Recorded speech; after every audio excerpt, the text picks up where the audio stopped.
The War Council chamber buzzed with tension as species from across the galaxy gathered for what many believed would be their final meeting.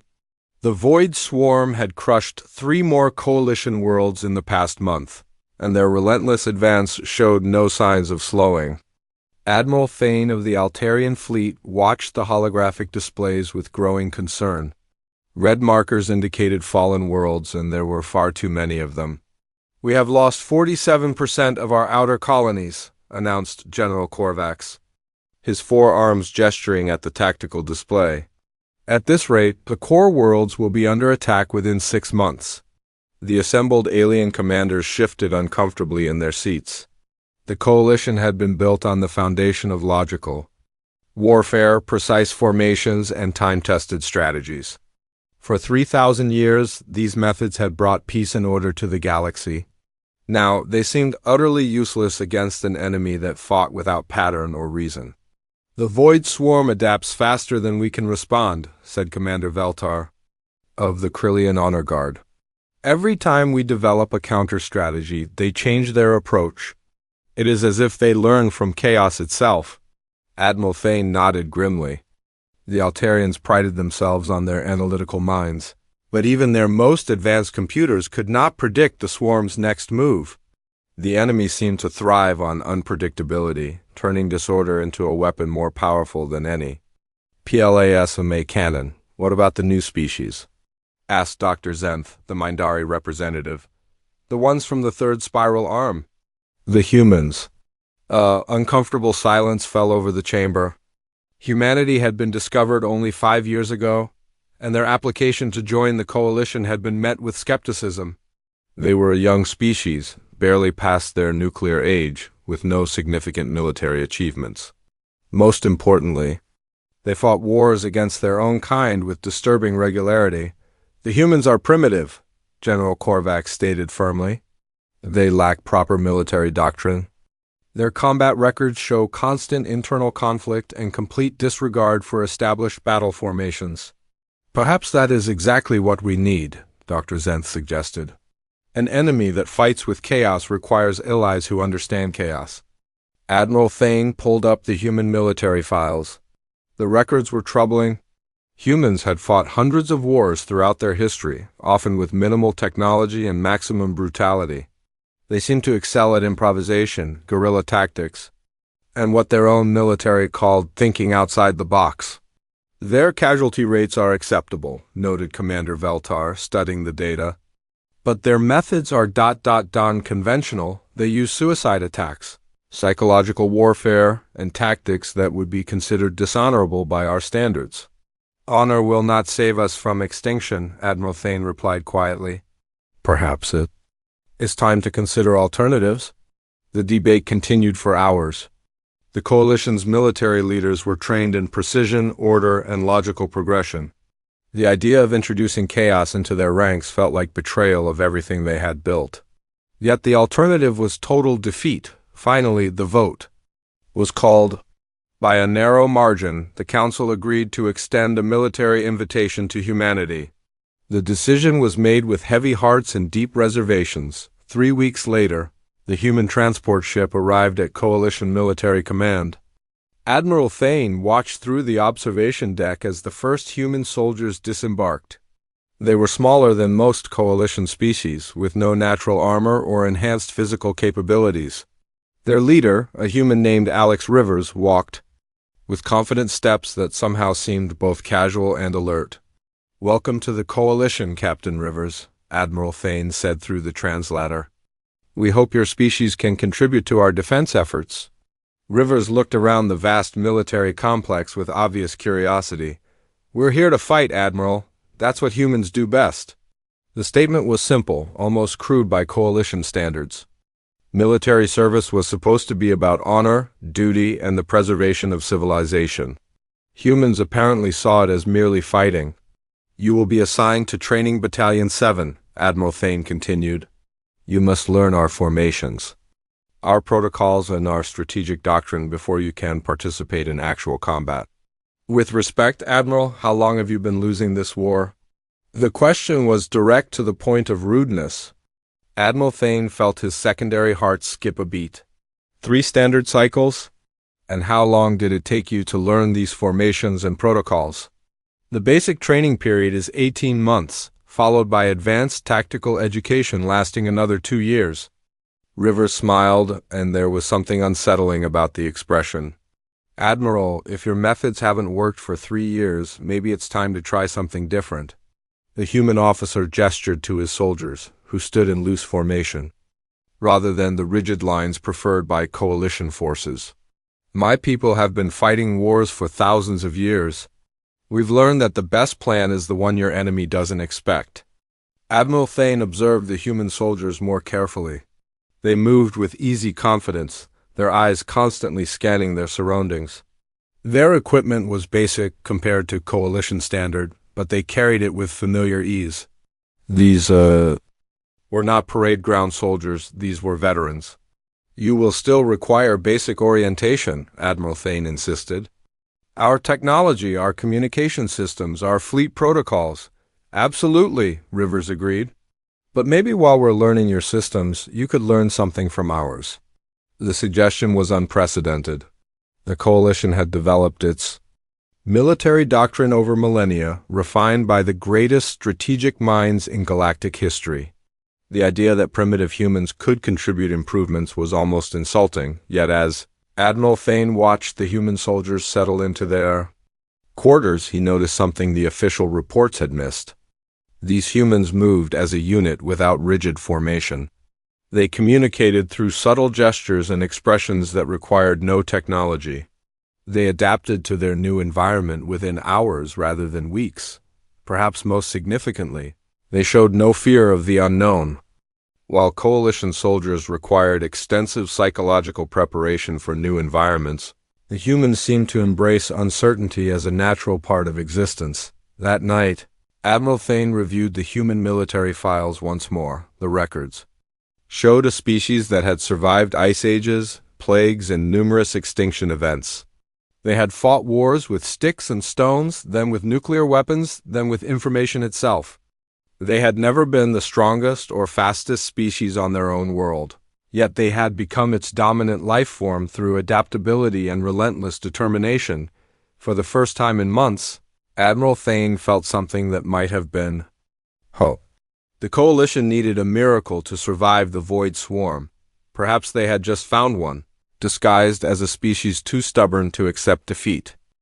The simulation alarm echoed through the training facility as Lieutenant Tom Bradley crouched behind a barrier that had not existed in the original battle plan.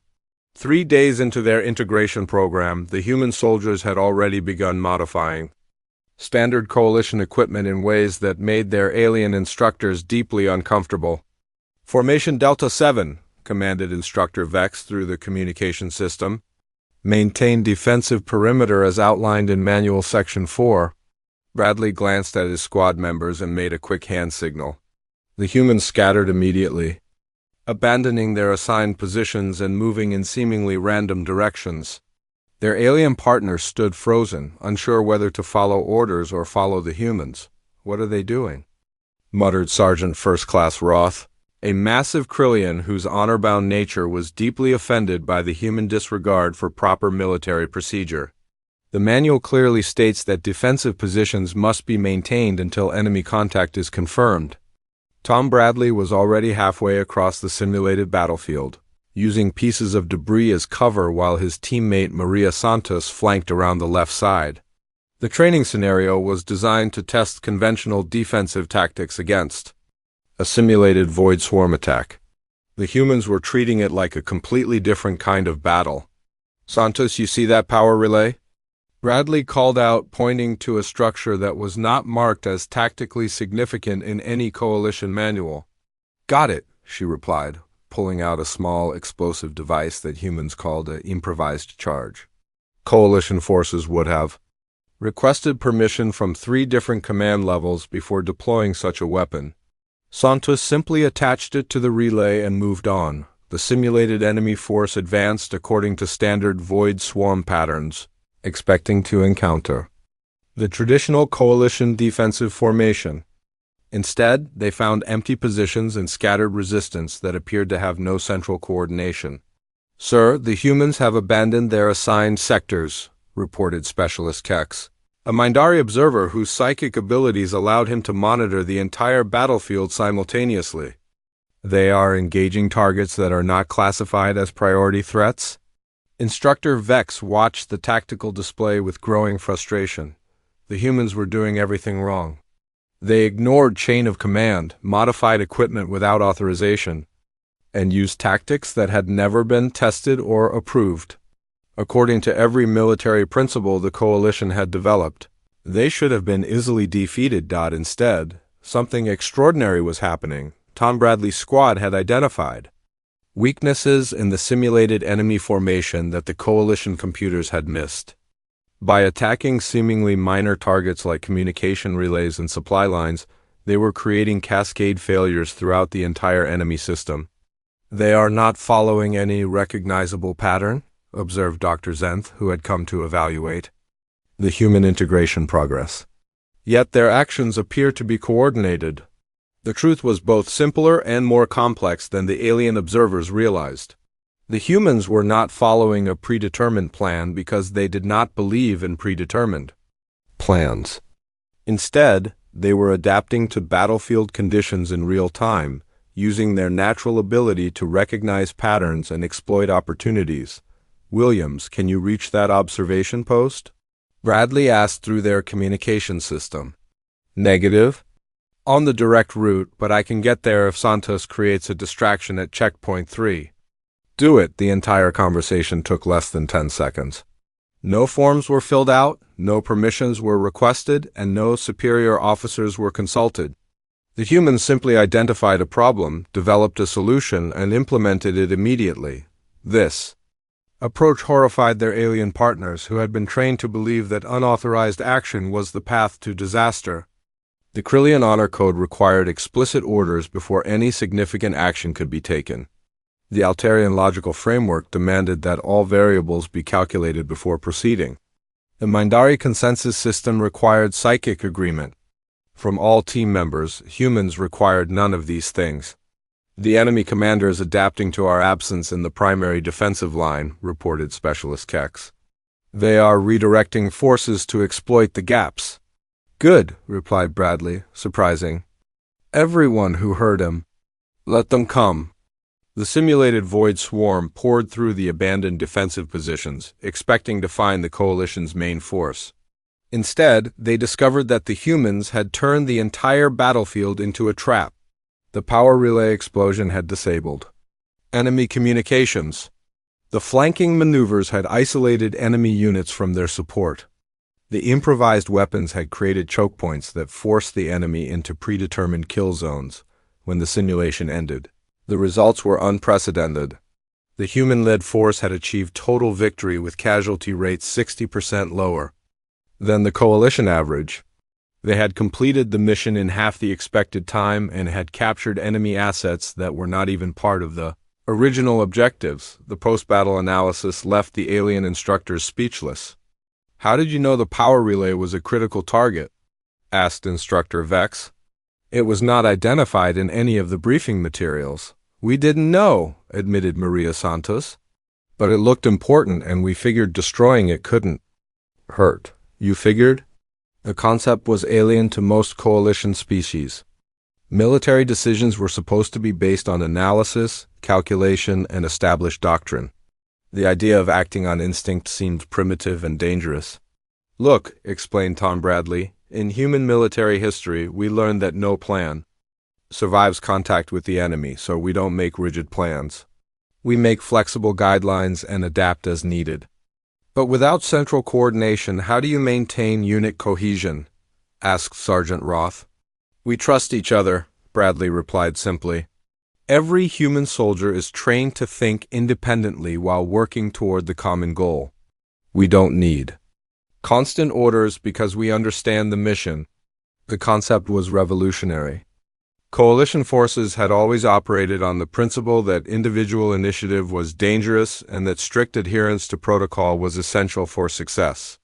The humans demonstrated that exactly the opposite could be true. Dr. Zenth studied the tactical recordings with fascination. The humans appear to be using a form of distributed intelligence. Each soldier makes independent decisions based on local conditions, but all decisions support the overall objective. It's called thinking for yourself, said Santos with a grin. We've been doing it for a long time. The implications were staggering. If human tactics could be integrated with coalition technology and numbers, it might be possible to match the Void Swarm's adaptability. The enemy's greatest advantage was their ability to change tactics faster than coalition forces could respond. But humans seemed to change tactics instinctively, without any formal decision-making process. That night, Instructor Vex filed a report that would change the course of the war. For the first time since the conflict began, coalition forces had demonstrated tactical flexibility that exceeded enemy capabilities. The key was not better technology or superior numbers, but a completely different approach to warfare itself. The humans had shown that sometimes the best way to win a battle was to throw away the rulebook and simply fight. The emergency klaxon shattered the morning calm at Kepler Station as hostile contacts appeared on the outer sensor grid. Captain Alex Rivers rolled out of his bunk and was dressed in full combat gear before the second alarm cycle completed. Around him, his mixed squadron of human and alien personnel moved with practiced efficiency, but he could see the tension in their movements. Sir, we have multiple Void Swarm signatures approaching from Vector 77 Mark IV, reported Ensign Davis, his human communications officer. Fleet Command estimates enemy strength at 200 vessels. Rivers studied the tactical display while pulling on his helmet. The Void Swarm had chosen their timing perfectly. Most of the coalition fleet was engaged in operations 3 systems away, leaving Kepler Station defended by only 47 ships of various classes.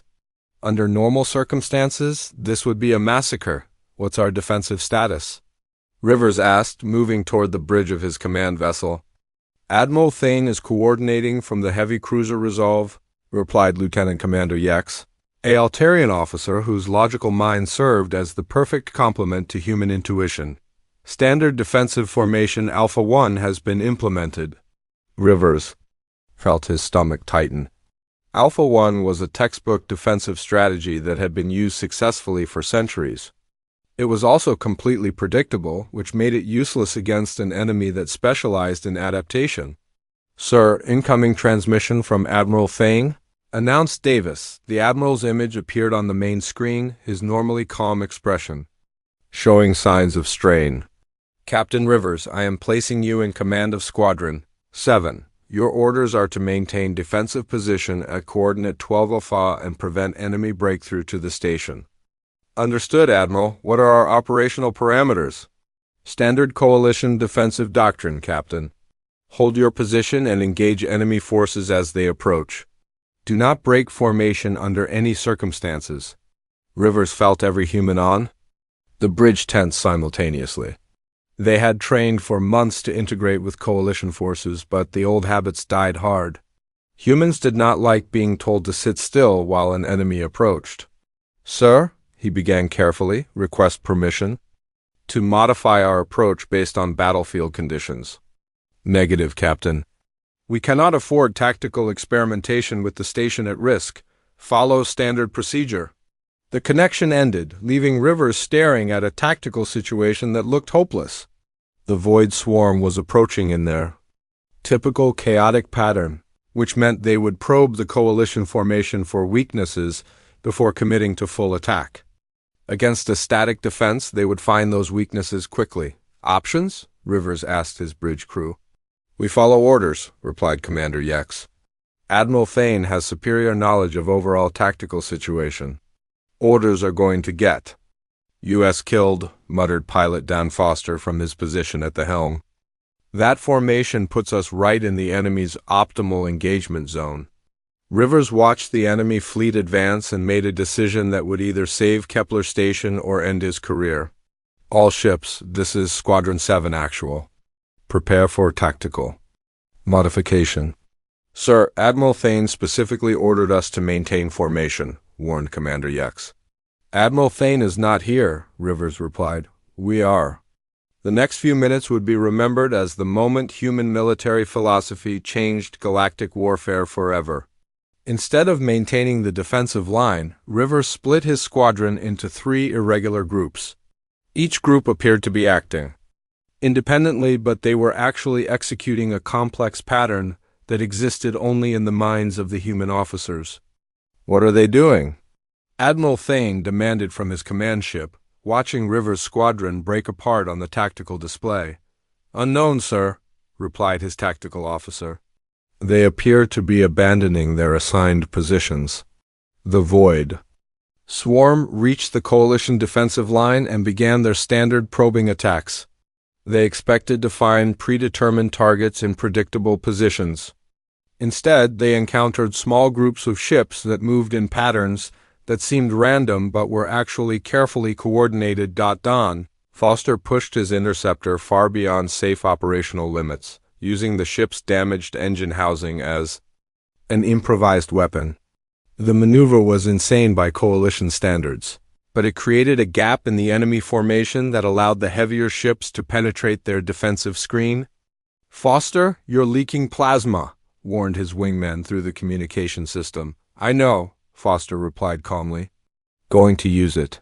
He deliberately triggered a controlled explosion that destroyed his ship but took out 3 enemy vessels and disrupted their entire left flank. The sacrifice was so sudden and unexpected that the Void Swarm's adaptive algorithms could not compensate in time. Meanwhile, Maria Santos led her fighter squadron in a series of attacks that targeted not the enemy ships themselves, but the space between them. By detonating weapons in empty space, she created electromagnetic interference that blinded enemy sensors and prevented them from coordinating their response. This is impossible, reported the enemy tactical analysis to the Void Swarm commanders. The coalition forces are not following any recognizable pattern. The human approach was working precisely because it was not a pattern. Each ship commander was making independent decisions based on local conditions, but all decisions supported the overall objective of protecting Kepler Station. The result was a form of controlled chaos that the enemy could not predict or counter. Sir, Squadron 7 has broken through the enemy's primary formation, reported Admiral Thane's tactical officer with amazement. They are engaging targets behind enemy lines. Rivers had identified the Void Swarm's command vessel and was leading a direct assault that violated every principle of tactical safety. His ship was outnumbered 20-1, but he was counting on human unpredictability to confuse the enemy long enough to reach his target. All ships, concentrate fire on the command vessel, he ordered. Ignore everything else. The strategy was simple to the point of madness. Instead of engaging the enemy fleet systematically, the humans were attempting to cut off its head. If they could destroy the command ship, the rest of the Void Swarm would lose coordination and become vulnerable to conventional coalition tactics.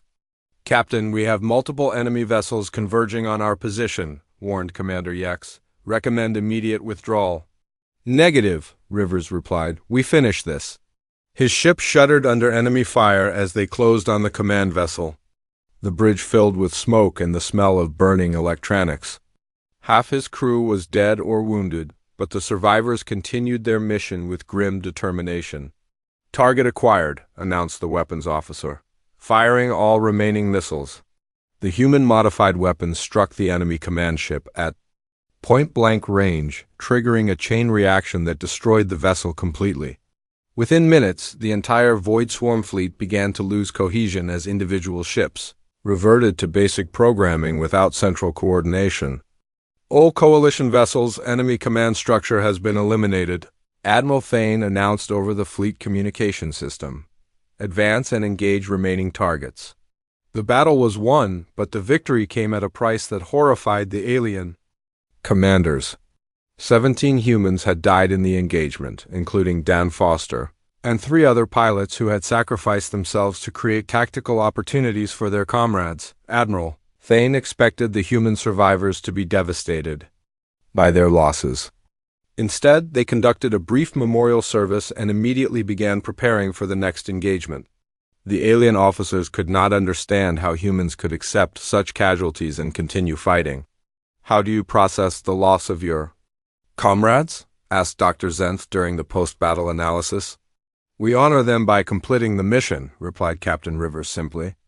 "They died so others could live. That's what soldiers do."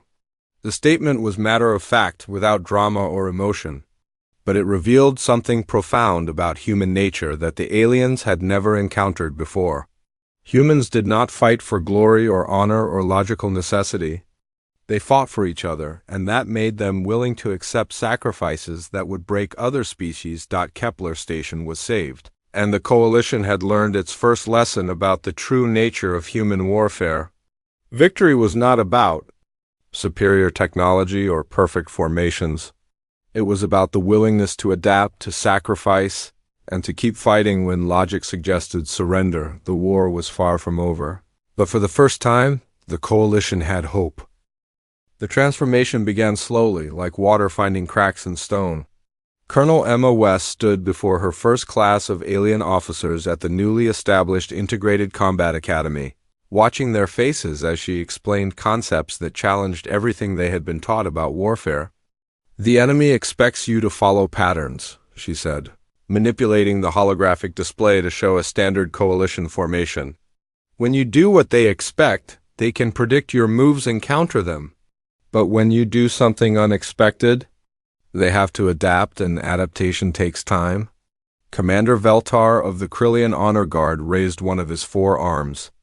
"Colonel West, our formations have been perfected over 3 millennia.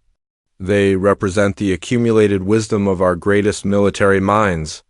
And that's exactly why they don't work against the Void Swarm," West replied without hesitation. "Your formations are perfect for fighting enemies who also use formations, but the Swarm doesn't fight that way." The alien officers shifted uncomfortably. The idea that their proven methods might be fundamentally flawed was difficult to accept. These were beings who had built an interstellar civilization based on order, logic, and predictable behavior. "Consider this," West continued, changing the display to show footage from the Battle of Kepler Station. "Captain Rivers won because he broke every rule in your manual. He didn't follow the plan because there was no plan. He adapted to conditions as they changed. But without central coordination, how do you maintain unit cohesion?" asked Dr. Zenth, genuinely puzzled by the human approach. "You train your people to think, not just follow orders," West explained. "Every soldier needs to understand the mission, objective, and be prepared to achieve it regardless of changing circumstances." The concept was revolutionary. Coalition military doctrine was built on the principle that individual initiative was dangerous and that strict adherence to protocol was essential for success. Humans were suggesting that exactly the opposite was true. Across the galaxy, other changes were taking place. Major Roy Chun was preparing for what would become known as the Deep Strike at Proxima Outpost, an operation that would redefine the meaning of tactical audacity. "The plan is simple," Chun explained to his mixed human-alien strike team. "We're going to pretend to be dead." The briefing room fell silent. The alien officers stared at Chun as if he had suggested they sprout wings and fly to the target. "Sir, I do not understand," said Lieutenant Crowell, a Krillian warrior whose species valued direct confrontation above all else. "How does one pretend to be dead?" Chun smiled, and his human subordinates recognized the expression. It was the look their commander got when he was about to do something that would either be brilliant or completely insane. "The enemy has sensors that can detect our ships from light years away," he explained. "But they can't tell the difference between an active ship and debris from a destroyed ship if we shut down all our systems." "You want us to drift through enemy space with no power, no weapons, and no life support?" asked Dr. Yex, the Altarian science officer. "The probability of success is less than 12%, which is exactly why it will work," Chun replied. "They'll never expect it." The operation required 6 hours of drifting through enemy-controlled space, powered down and defenseless. The human crew members endured the experience with typical stoicism, but their alien companions struggled with the psychological stress. Coalition forces were trained to rely on their technology and their formations. Being helpless was not part of their mental conditioning. "I can hear their scanning beams," whispered Pilot Stevens through the darkened ship. "They're looking right at us." "Stay calm," Chun replied quietly. "We're just another piece of space junk." The Void swarm ships passed within kilometers of the strike team, their sensors detecting the coalition vessels but classifying them as battlefield debris. The enemy's own efficiency worked against them. They had destroyed so many coalition ships that their computers automatically ignored similar signatures. When the strike team finally reached the enemy outpost, they activated their systems and attacked from point-blank range. The surprise was so complete that the enemy had no time to mount a defense. The facility was destroyed before they could even send a distress signal. "Impossible," reported the enemy tactical analysis. "The coalition forces appeared from nowhere." But the most significant change was happening at the highest levels of coalition command. The rigid hierarchy that had governed military operations for millennia was beginning to adapt to human concepts of flexible leadership, Admiral Thane found himself working with General Lisa Park, the first human to achieve flag rank in coalition forces. Her approach to command was unlike anything he had encountered in his long career. "The traditional briefing format is inefficient," Park explained during their first joint planning session. "By the time information travels up the chain of command, gets analyzed, and comes back down as orders, battlefield conditions have changed completely."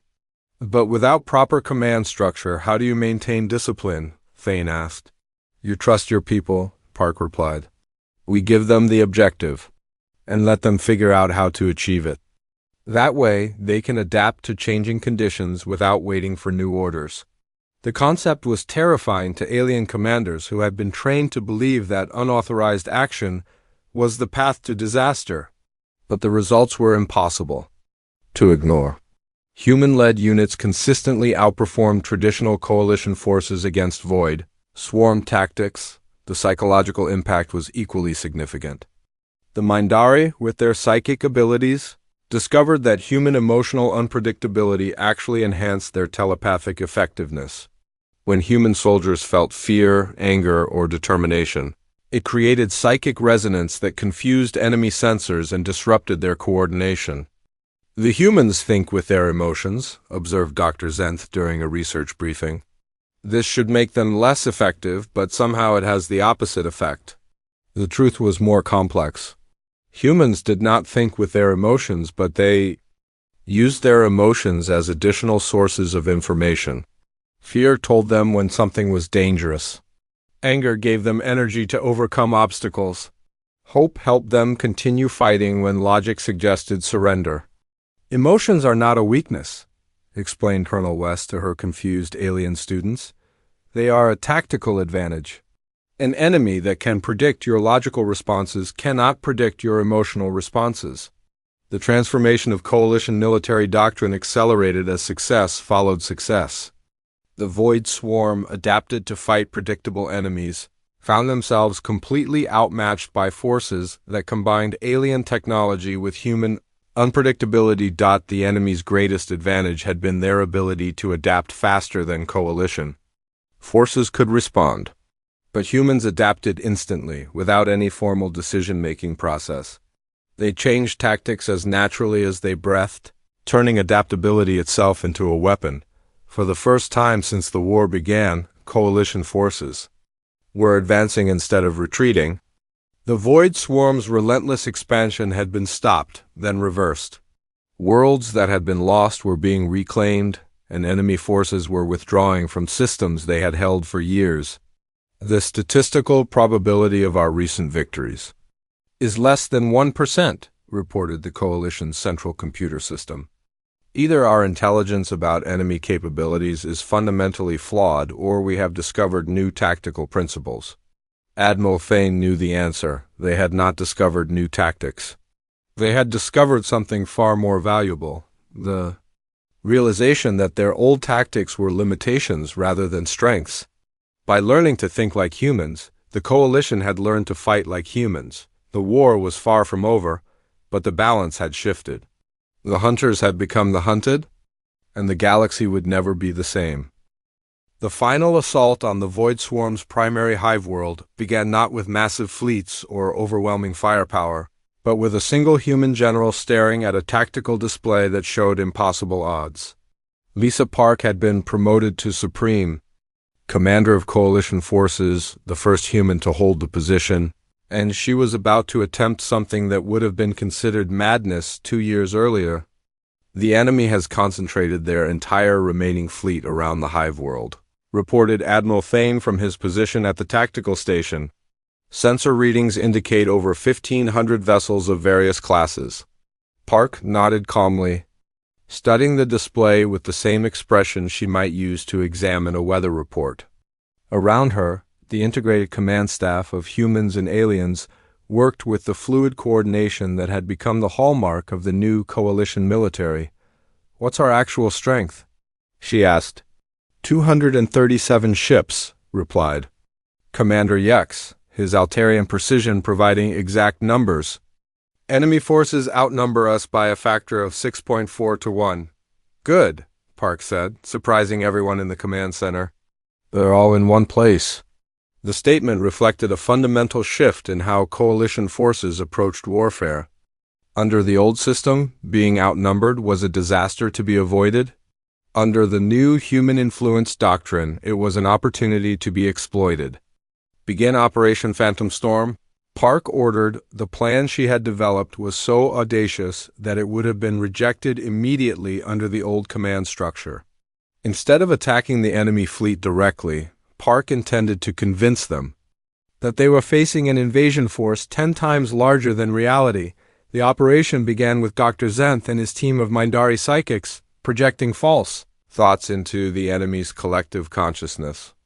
The aliens had learned to use their telepathic abilities not just for communication, but for psychological warfare.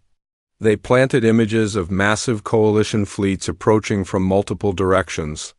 "Enemy response is as predicted," reported Lieutenant Commander Santos, who had been promoted to intelligence operations after her success at Kepler Station. "They're repositioning their forces to defend against threats that don't exist." Simultaneously, human engineering teams were implementing the most ambitious deception in military history. Using modified communication systems, they created false sensor signatures that made their small fleet appear to be multiple large formations. The enemy's own sensors were turned against them, reporting coalition ships that existed only in computer simulations. "This is impossible," transmitted the enemy tactical analysis to their command structure. "The coalition cannot have assembled such a massive force without our knowledge." But the deception was only the beginning.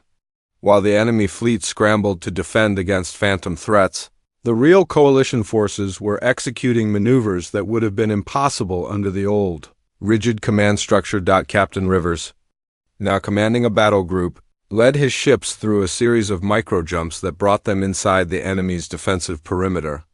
The maneuver required split-second timing and complete trust between human and alien crew members. "Jump drive charged," reported his Krillian navigator. "Coordinates locked." "All ships execute jump," Rivers commanded. The coalition fleet appeared inside the enemy formation, so close that some ships were within weapons range before the Void Swarm could react.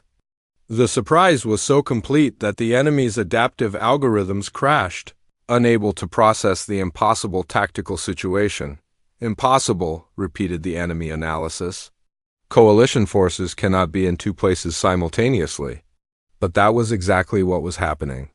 Through a combination of human ingenuity and alien technology, Park had created a tactical situation that existed in multiple dimensions simultaneously. The enemy was fighting real ships, phantom ships, and psychic projections all at the same time. Major Chun, now leading the elite Deep Strike Battalion, took advantage of the confusion to penetrate the enemy's most heavily defended installation. His team moved through the hive world's defensive grid, using techniques that had been developed during months of human-alien cooperation. "Remember," he told his mixed-species team, "we're not trying to destroy everything.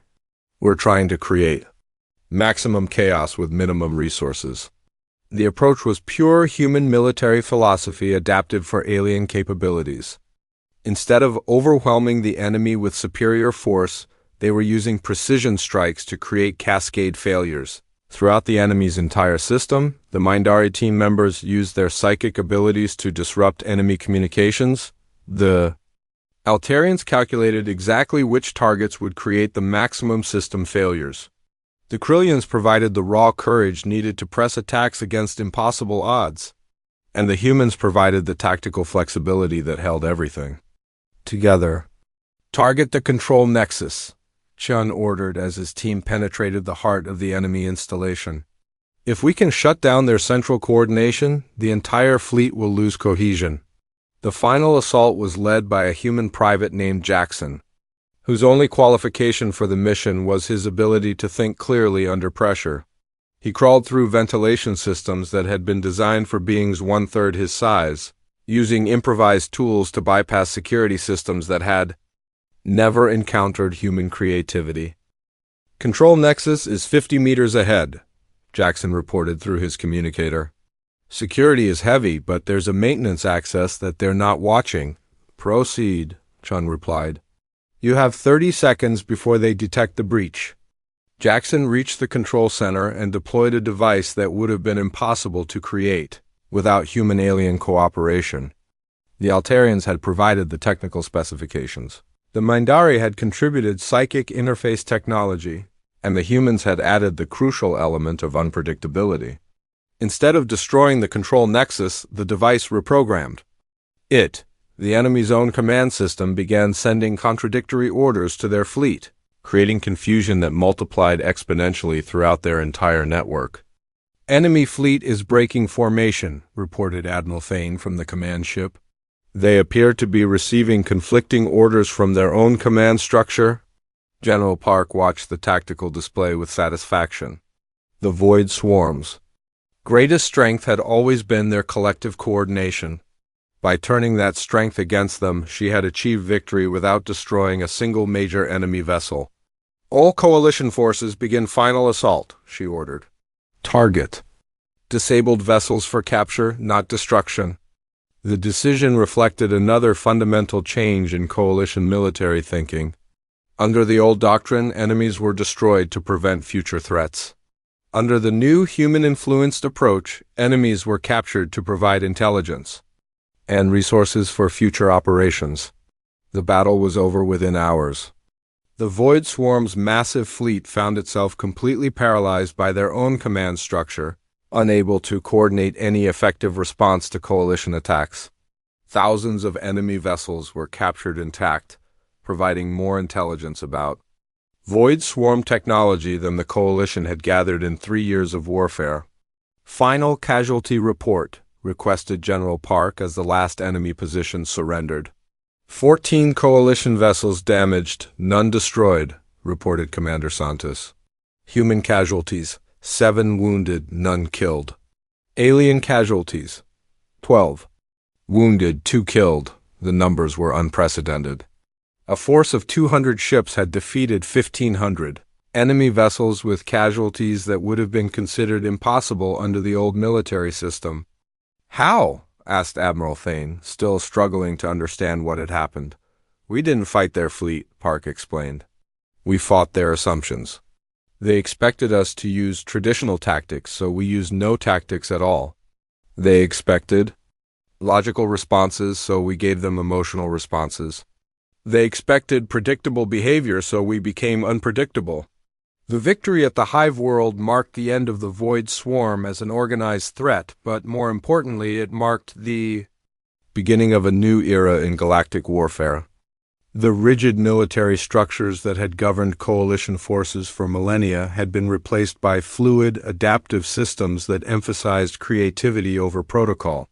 "The statistical analysis is complete," reported Dr. Zenth during the post-battle briefing. "The integration of human tactical principles has increased coalition military effectiveness by over 400%. But the real transformation went deeper than statistics. The alien species had learned something profound about the nature of warfare itself. Victory was not about superior technology or overwhelming numbers. It was about the ability to adapt, to surprise, and to think beyond the limitations of conventional wisdom. "We have learned much from our human allies," Admiral Thane announced to the assembled fleet commanders. "They have shown us that order and chaos are not opposites but partners. The best military systems combine both." The new coalition military doctrine became the standard throughout the galaxy. Mixed human-alien units became the norm rather than the exception. Command structures were redesigned to encourage initiative rather than suppress it. Most importantly, military education began to emphasize creative thinking alongside technical training. The humans taught us to fight with our minds instead of just our weapons. Observe Commander Veltar, whose Krillian honor guard had been completely restructured according to human principles. They showed us that the greatest victories come not from destroying our enemies, but from making them defeat themselves. Years later, when military historians studied the transformation of galactic warfare, they would identify the integration of humanity as the turning point that saved civilization itself. The Void Swarm had been defeated not by superior firepower, but by superior thinking. General Park stood on the observation deck of Coalition headquarters, watching mixed crews of humans and aliens preparing for their next missions. The rigid formations of the past had been replaced by flexible squadrons that could adapt to any situation. The galaxy was at peace for the first time in decades. "Was it worth it?" asked Admiral Thane, joining her at the observation window. "Every life lost, every risk taken, every rule broken," Park replied quietly. "Freedom always is." The statement captured the essence of what humanity had brought to the Coalition. Not just new tactics or advanced technology, but a fundamental understanding that some things were worth fighting for regardless of the odds. The galaxy had learned that lesson well, and it would never be forgotten.